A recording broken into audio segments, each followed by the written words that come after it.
عليكم جميعا ورحمة الله وبركاته. وعليكم السلام ورحمة الله. Inshallah, we'll be reciting from Surah Al-Ma'idah, verses number 104 to 108, page number 125.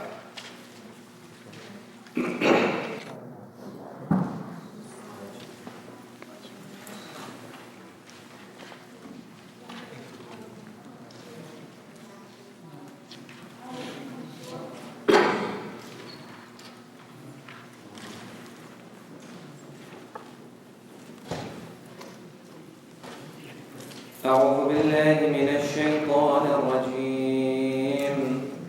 بسم الله الرحمن الرحيم. وإذا قيل لهم تعالوا إلى ما أنزل الله وإلى الرسول قالوا حسبنا ما وجدنا عليه آباءنا أولو كان آباؤهم لا يعلمون شيئا ولا يهتدون. يا أيها الذين آمنوا عليكم أنفسكم لا يضركم من ضل إذا اهتديتم إلى الله مرجعكم جميعا فينبئكم بما كنتم تعملون. يا أيها الذين آمنوا شهادة بينكم إذا حضر أحدكم الموت حين الوصية اثنان ذوى عدل منكم أو آخران من غيركم إن أنتم ضربتم في الأرض فأصابتكم مصيبة الموت تحبسونهما من بعد الصلاة فيقسمان بالله إن ارتبتم لا نشتري به ثمنا ولو كان ذا قربى ولا نكتم شهادة الله إنا إذا لمن الآثمين. فإن عثر على أنهما استحقا إثما فآخران يقومان مقامهما من الذين استحق عليهم الأوليان فيقسمان بالله لشهادتنا أحق من شهادتهما وما اعتدينا إنا إذا لمن الظالمين. ذلك أدنى أن يأتوا بالشهادة على وجهها أو يخافوا أن ترد أيمان بعد أيمانهم واتقوا الله واسمعوا والله لا يهدي القوم الفاسقين. صدق الله العلي العظيم.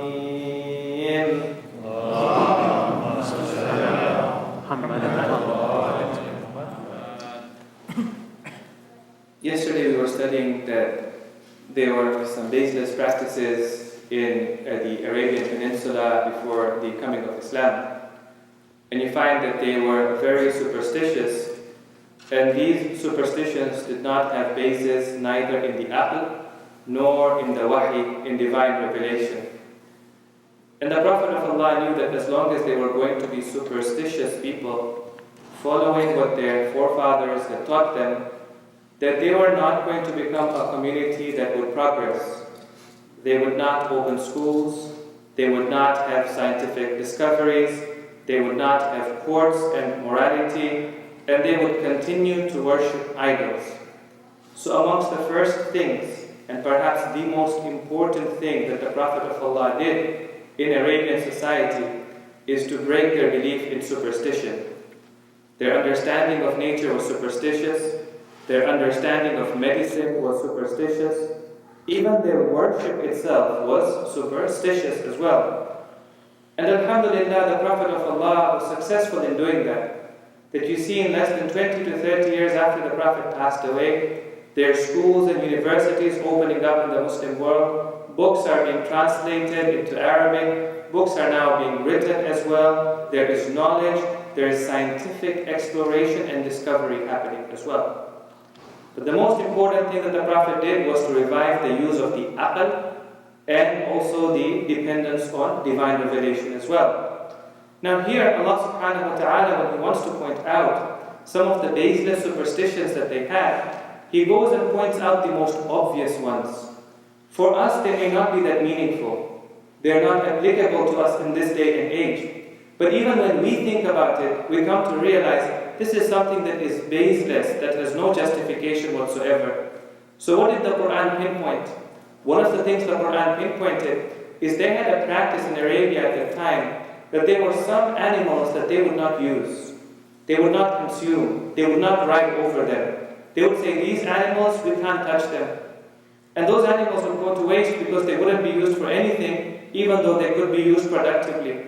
What are these animals? If you turn to the page before, the last verse from yesterday's recitation, Allah says, مَا جَعَلَ اللَّهُ مِن بَحِيرًا. Bahira was a camel that had given birth to 5 baby camels.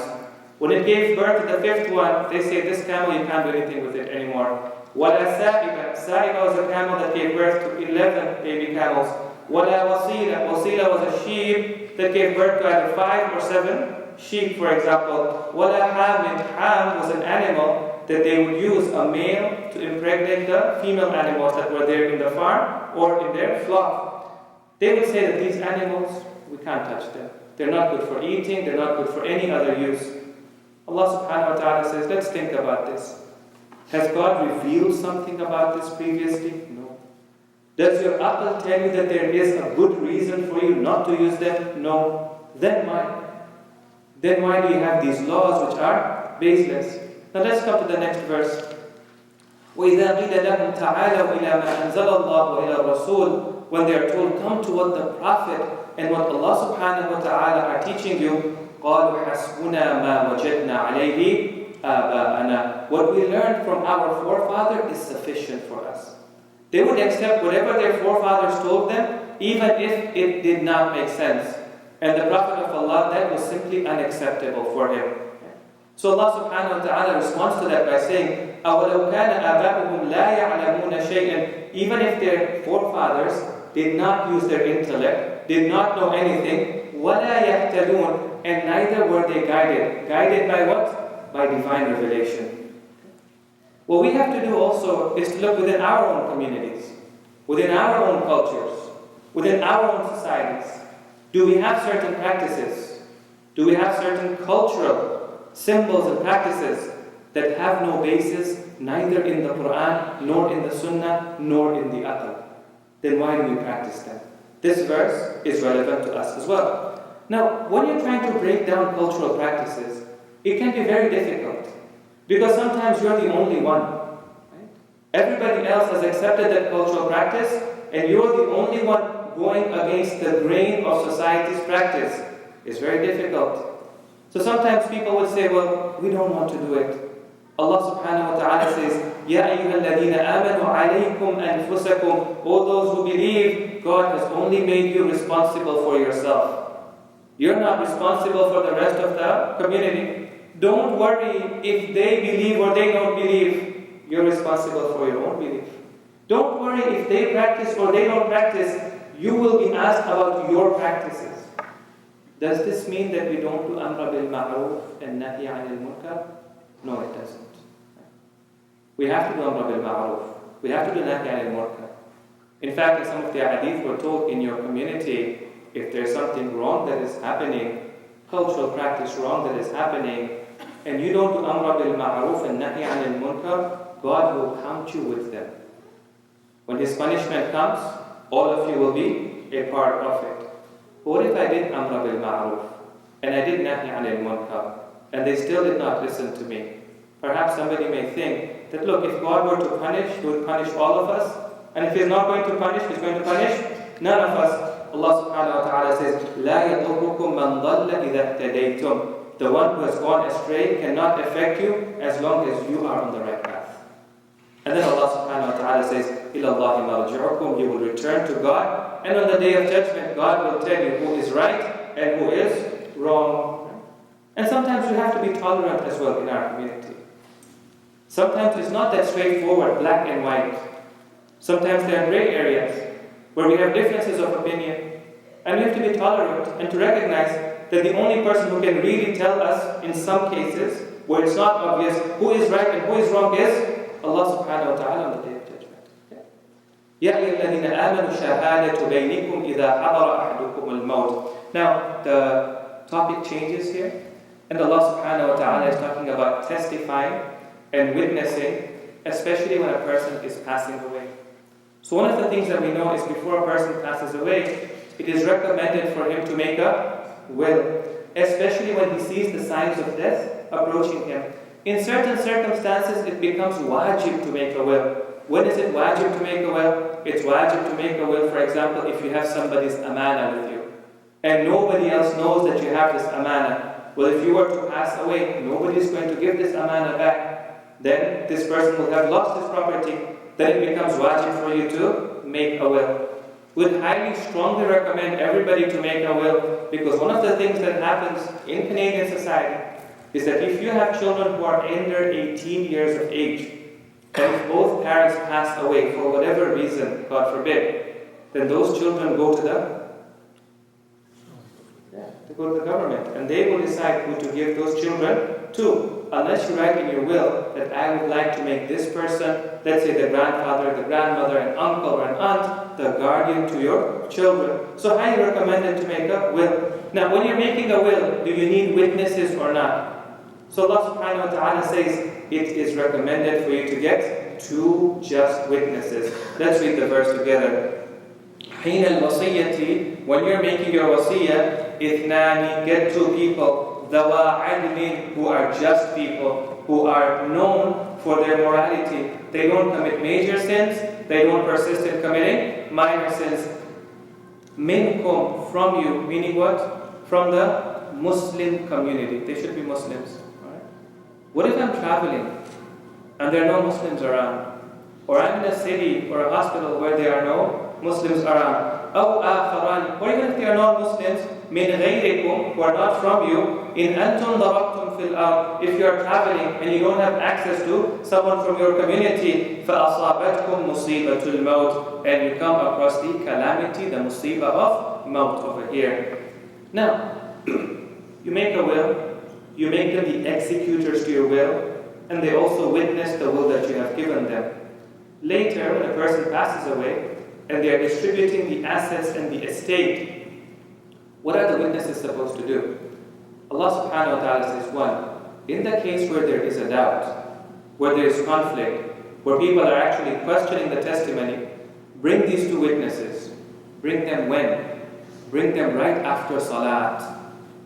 Right after salat of jama'ah is done, the time for salat is done, in the masjid, bring them over there, and make them do a qasam by Allah subhanahu wa ta'ala, that 1, we're not going to lie, we're not going to give the testimony away just for a few dollars or just for a little bit of money, and we are going to speak the truth.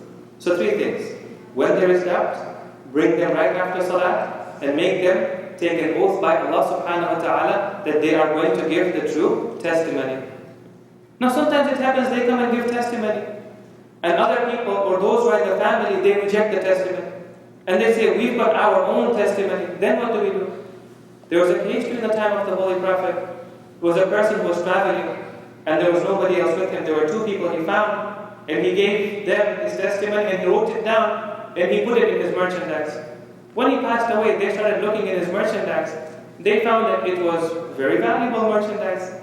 They said, why should we give it to his heirs when we can keep it for ourselves? And they don't even know what is in there. They'll never find out. So they took the valuable merchandise, and they went back and they said, well, he just left a few things. They gave it to them, they looked inside, they found the written will. And they said, Ya Rasulullah, we found a written will, and there was a lot more than what they have given to us. So the Prophet of Allah called them and said, now you give testimony by Allah subhanahu wa ta'ala that this will that you found, we found it in the property of your father. And they gave the testimony, and the Prophet of Allah asked them to bring the things that they had hidden. The Prophet forced them to do that. They gave it to him. Then Allah subhanahu wa ta'ala ends this selection or section or segment by saying that, well, there are 2 things that are happening over here. The first is that when you make them give the shahada right after the salat, Then there is the fear of Allah subhanahu wa ta'ala in case they lie. And then we've also said that if they give testimony, we've allowed two other people to give testimony against them. There's the fear of other human beings testifying against them. If you follow these two rules, inshallah, people will have taqwa and they will testify to what they have witnessed. Sallu ala Muhammad wa ali Muhammad. اللهم صل على محمد وآل محمد